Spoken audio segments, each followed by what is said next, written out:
I'm very glad to call Tomislav Brajnović, a very well-known and brilliant Croatian artist based in Rijeka, to show this project, which is dedicated to a travel, a smuggling travel when he was young. But this is an occasion for Tomislav to deepen to us his work, and it will be very interesting. Thank you for the kind introduction, but actually I'm now smuggling my presence here and my report, because I changed it a lot while listening to your reports, and then I realized that I just need to go online. It's possible. Sorry. Mm-hmm. So I'm going to change my presentation, if you don't mind.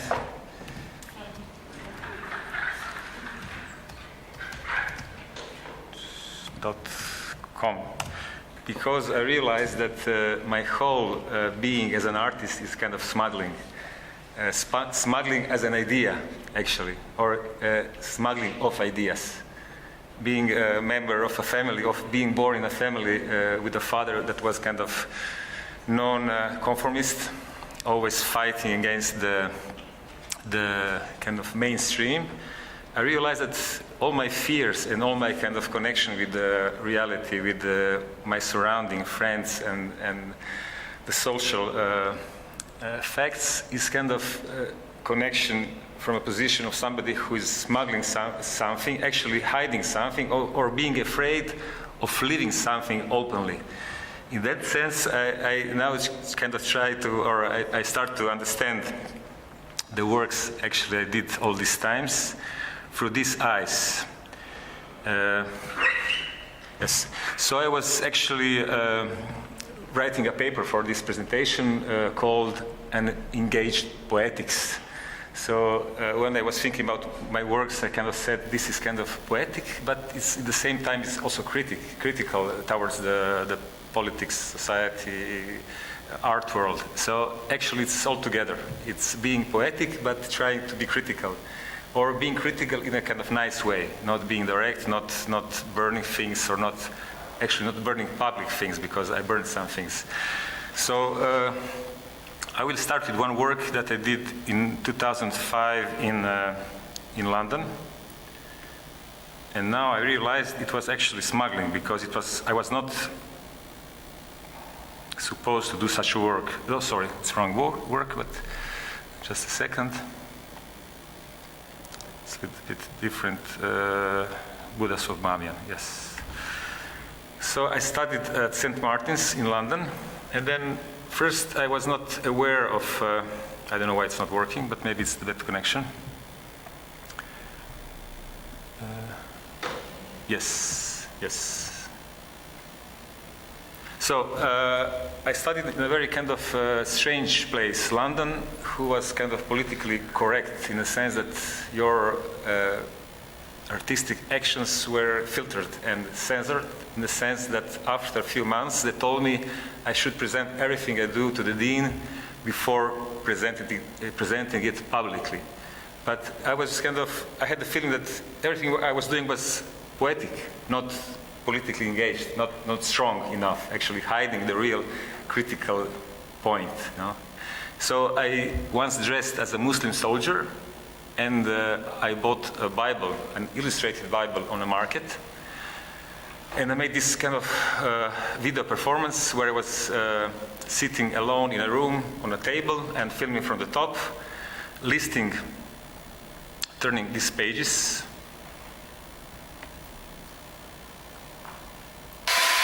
In a search for images.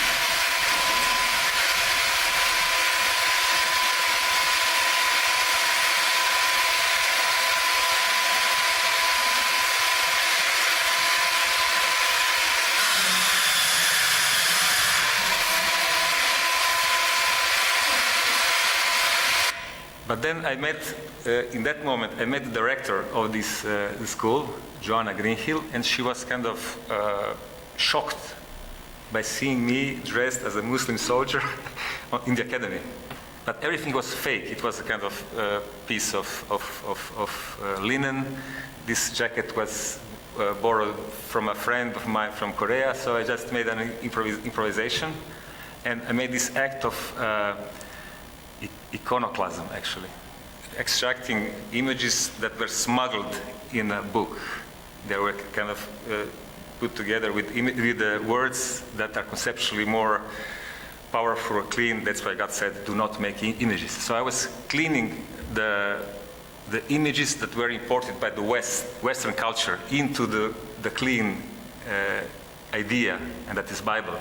So I wanted to say that the problem between Christians and Muslims is not the text, the idea, it is the idolatry that was brought in by the West. So this was my idea, but the perception in the school was, you are doing something wrong. So now I understand this as a smuggling of an idea in an institution that is not supportive to such kind of thinking. Next thing I would like to show, it's olive tree planting in 2009 during residency on a boat sailing in the waters of the Arctic. So I actually really smuggled 2 live olive tree plants in the plane and after on the boat, and the idea was to freeze them and to dig a hole in the permafrost in this iceberg or in this glacier, leave it there and wait until everything melts. So when it's melted, the olive tree is going to plant himself in the kind of soil. So the idea was to bring back the peace that was kind of taken, having in mind the big flood, knowing the Ark of Noah and the olive tree plant as a symbol of peace, United Nations. So the whole, let's say, iconography, yes, of this olive tree was present there. But when this guy who was leading the boat, he was a Dutch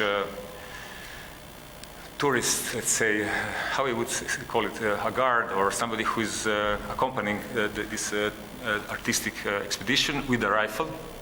So he was the one who determined the rules. You couldn't get on the soil without the rifle, without him being there. And then when he heard, I would like to plant an olive tree or leave a plant on this place, he said, you can't do that.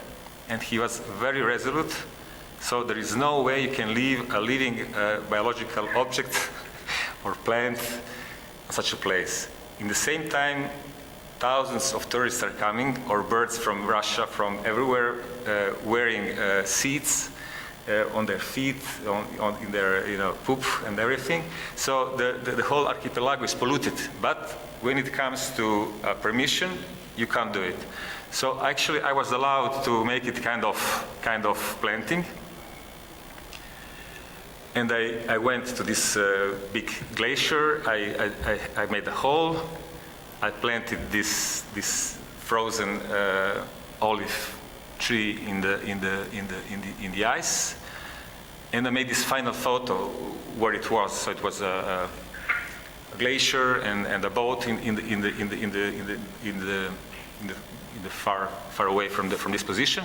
But then I had to take it with me again. And then, as a reaction, I was thinking, what's going on? Because my plan was to leave it there, to plant it, so I was not allowed to. So I had to think what to do with this plant. So next move was analyzing why I was bringing this plant there. It was kind of bringing peace. So you don't want the peace, I'm bringing it to you, I'm going to take it with me back. So I placed this piece of ice on a frozen shore with the sea. I wrote with my hand, peace. So it's very stereotypical, peace, olive, but I wanted to make this kind of statement. And then I broke it with a piece of found coal. In the same time, a small piece of plant was broken, and I left it there. So I made both of it, you know. So I was tricking a little bit the system, leaving the plant and kind of taking the piece. So I hope it's gonna work. So I will just jump one of the latest works I did in Dubrovnik recently. It was also kind of smuggling because I had no permission actually to do this. So this friend of mine told the police we are doing it, but he had no written approval of the mayor or somebody else who had to approve actually such an action. I was referring to a very known photo of a photographer from Dubrovnik who was making photos of Dubrovnik under the grenades, under the fire during this last war we had. And this Orlando, this column was protected with the wooden planks, or how we call it in English. And the church was protected with this wooden protection. So my idea was, while we are protecting saints or stone statues or stone structures that should protect us, we are dying and we are protecting them, because this guy died while taking photos actually. So the last photos he made were really photos on this main square in Dubrovnik under grenades. So he died, and this Orlando as a symbol of protection of the city is still there, but the city is kind of lifeless. So the only thing that remained is the kind of kulisa, the scenography, and tourists that are coming in thousands, just having a look, taking a photo, going away. So in that sense, that's the same idea as the idea of the Bible, kind of cleaning this spiritual space of the idea and trying that this smuggling of the idea disappears, and that I can freely actually express the freedom of diversity, if I can say so. So this is maybe the last work. I can show maybe some few other things, but I think that's the core of the idea I wanted to present. So smuggling as a philosophy. Thank you. Thank you.